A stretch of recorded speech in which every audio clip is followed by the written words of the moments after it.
Salve, salve rapaziada, começando mais um DP Channel, hoje com o pós-jogo de Luverdense 1, Bragantino 2, jogo válido pela segunda fase da Copa do Brasil. O Bragantino que não tinha vantagem do empate, o jogo se empatasse seria decidido nos pênaltis, mas o Bragantino conseguiu com gols de Arthur, logo aos 10 minutos de jogo. De cabeça, Arthur, com a sua enormidade de 1,68 m, acabou fazendo o primeiro gol do Bragantino, o segundo dele na Copa do Brasil. Ele havia marcado aquele bonito gol diante do Mirassol.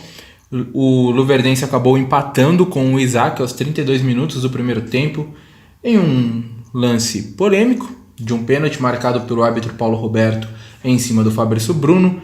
Eu achei que sim, a bola acabou batendo no braço. Resta saber se ela bateu na barriga antes e resvalou no braço, se foi intencional ou não, mas ali eu não vejo falha do árbitro, vejo mais uma questão de interpretação. Ele interpretou que foi pênalti, apesar de toda a reclamação ali no momento do Júlio César, do próprio Fabrício, mas enfim, o Isaac foi lá, centroavante, camisa 9 do Luverdense, e colocou para dentro, e depois o gol da vitória saiu aos 5 minutos do segundo tempo, em mais uma jogada do Arthur, ele que está cortando mais para a perna direita, né, levando mais para o fundo, e acabou fazendo uma linda jogada, cortando para trás, de esquerda fez o cruzamento, e o Claudinho, que também é enorme, 1,72 m, subiu com sua cabeleira, a braçadeira de capitão dele até acabou saindo no lance, né, e ele foi lá e fez o gol de cabeça do goleirão Gabriel Félix, que ficou bravo, uma barbaridade depois do jogo, e foi expulso. Aliás, 3 expulsões para o Luverdense, a do Rafael, zagueiro, logo no primeiro tempo.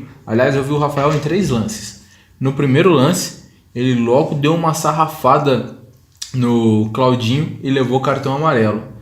No outro lance, ele quase levou o Ítalo para fora do estádio também. Chegou com tudo. E no outro lance, ele deu um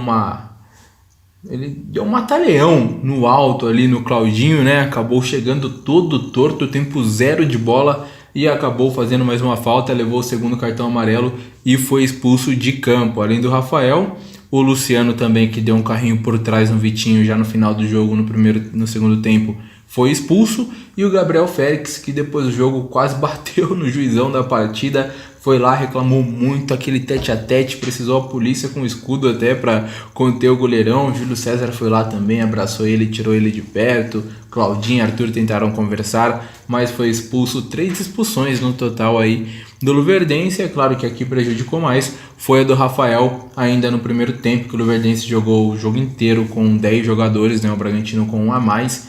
Ainda assim, o Bragantino teve algumas dificuldades, né? O jogo não foi tão fácil quanto parecia ser antes de tudo, até por conta da superioridade técnica do Bragantino, era muito favorito, mas acabou não tendo essa facilidade toda, mas ficou nítida, clara a diferença, né, entre os dois clubes, técnica de qualidade, e o Bragantino acabou sendo superior. Jogou com o Júlio César no gol, Cleiton, como informamos, foi ausência, porque ainda tenta se recuperar 100% após contrair a Covid-19 e ficar um tempo razoável fora dos treinos. Na direita, o Aderlan. E notícia sobre o Aderlan, hein? Aderlan deve renovar até dezembro de 2022 com o Bragantino, lateral direito de 30 anos, vai permanecer no Massa Bruta por mais tempo. O Bragantino tem 3 jogadores por setor nas laterais na direita. Talvez o entendimento seja que o Rafael Luiz, de 18 anos, e o Everton, de 21 anos, ainda não estejam tão maduros assim para assumir uma titularidade. Então mantém o Aderlan, que é um pouco mais experiente, 30 anos, mais rodado, que já entende o estilo de jogo do técnico Maurício Barbieri, o ambiente do clube por estar já há um bom tempo, desde o Red Bull Brasil. Então o Aderlan vai ser mantido nesse elenco do Bragantino. Eu falei dos 3 à esquerda, é o Luan Cândido, ele que jogou como titular nessa partida, não vem fazendo boas partidas o Luan Cândido, ele que havia retomado uma boa condição, estava de bons jogos, mas nos 3 últimos jogos do Bragantino, principalmente nesse contra o Mirassol e nesse também contra o Luverdense, foi muito abaixo, tanto é que o Barbieri até tirou o jogador no segundo tempo para a entrada do Edmar.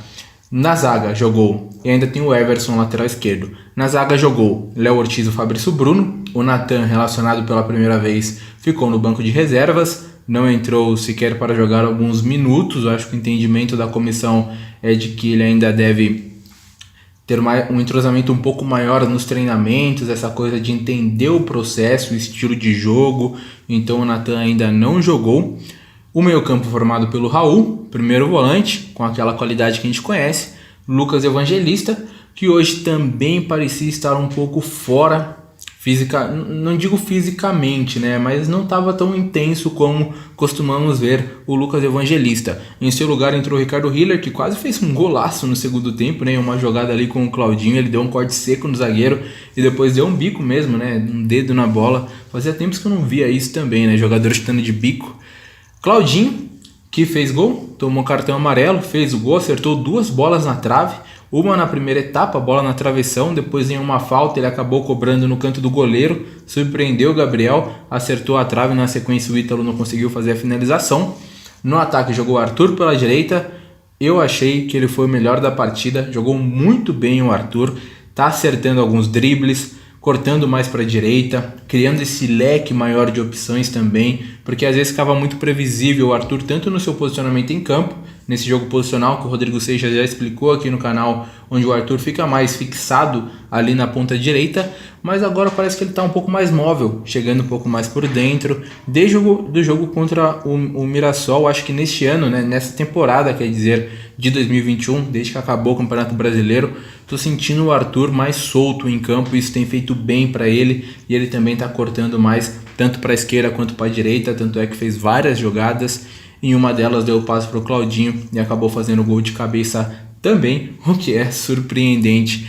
E o Ítalo, centroavante, também não fez uma boa partida. O Ítalo, ele foi titular ali no ataque. O Elinho jogou pelo lado esquerdo. No lugar do Elinho entrou o Vitinho com a camisa 30. O Vitinho entrou fazendo fumaça. Ele, por conta dele, o jogador do Luverdense foi expulso, né?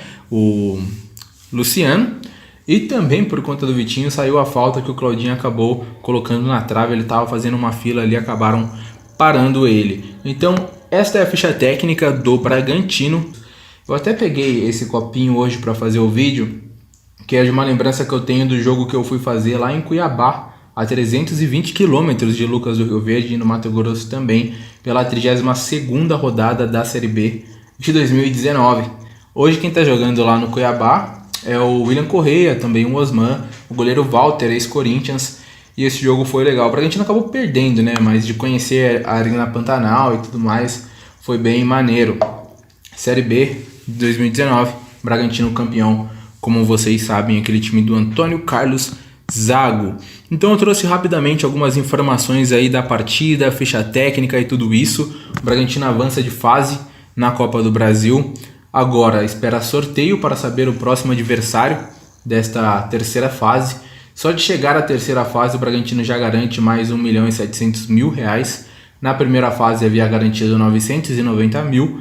Na segunda fase o Bragantino acabou garantindo R$1 milhão e agora R$1.700.000. A Copa do Brasil é o desejo dos clubes porque premia muito, né? E se o Bragantino avançar, por exemplo, para as oitavas de final, recebe mais R$2.700.000. É muita grana. É claro que para o Bragantino talvez a ambição de um título de expressão seja maior do que o que o Bragantino ganha financeiramente disputando essa competição, mas ajuda muito, né? A qualquer time, a qualquer bolso, a qualquer cofre acaba ajudando um recurso financeiro como esse.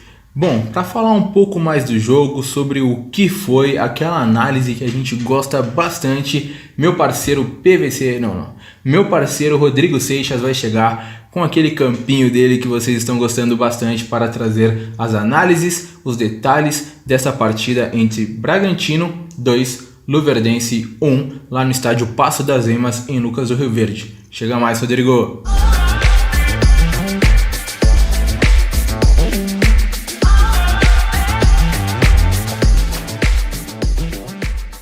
Fala Diego, olá para todo mundo que está acompanhando aqui o canal DP Channel, falando aqui um pouco sobre a análise da classificação do Bragantino na Copa do Brasil, na vitória 2-1 sobre o Luverdense. O Bragantino que vai jogar a terceira fase, mas ainda não tem um adversário definido. Falando sobre o jogo, a partida teve o Bragantino bem no início, o Bragantino faz 1-0 já com 10 minutos, né? O time pressiona bastante, vai acumulando chances, tem algumas chances principalmente de bolas paradas, e foi assim que fez o gol. O Arthur Baixinho foi lá, aproveitou a defesa que não acompanhou ele dá de cabeça. Daqui a pouco eu vou comentar um pouco mais sobre esse lance, explicar mais ou menos como funciona essa jogada. Por enquanto, continuo aqui falando sobre o jogo. O Bragantino depois teve um jogador expulso do Luverdense, né? O Rafael, zagueiro, mais pela direita, foi expulso, falta no Claudinho. O time com um a menos conseguiu até empatar, né? Um pouquinho depois ganha um pênalti, uma jogada meio estranha, de um cruzamento que a bola teria batido no braço do Fabrício Bruno. Não teve muitas câmeras boas para ver o lance, mas o juiz acabou dando pênalti. O Bragantino leva empate. O Isaac, aquele jogador que eu comentei no último vídeo que tinha jogado no Red Bull Brasil, marca o gol de empate. Daí no começo do segundo tempo o Bragantino consegue empatar, né? O Arthur pela direita faz um bom cruzamento para o Claudinho marcar de cabeça. O Claudinho, que curiosamente não marca tantos gols assim de cabeça. No Campeonato Brasileiro, por exemplo, que ele foi artilheiro, não marcou nenhum gol assim. Nesse jogo ele marcou o gol de cabeça e quando ele cabeceia ainda tem sobe a faixa de capitão dele, sai, né?